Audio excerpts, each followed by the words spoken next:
যদি বিএনপির সাথে দ্বন্দ্ব করেন তাহলে ইন্ডিয়া আবার এখানে ঢুকবে। আচ্ছা, আপনি বললেন যে আপনি কি সবাই মাফ করে দিয়েছেন আপনি আওয়ামী লীগকে। চাচার সমস্যা কি?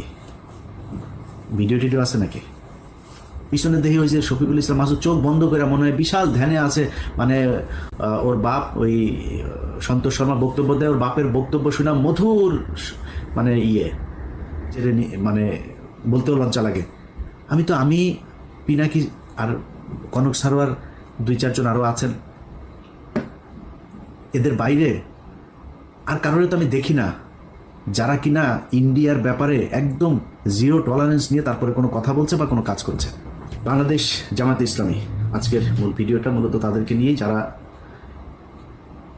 পূর্ব পাকিস্তান থেকে বাংলাদেশ হোক সেটা চায় নেই। মূলত তারা এই দেশে যে স্বাধীনতা পরবর্তী সময় সেই দেশে বসবাসের অযোগ্য। তারা বাংলাদেশের একটা অপশক্তি, পাকিস্তানি অপশক্তি। তাদের এই দেশে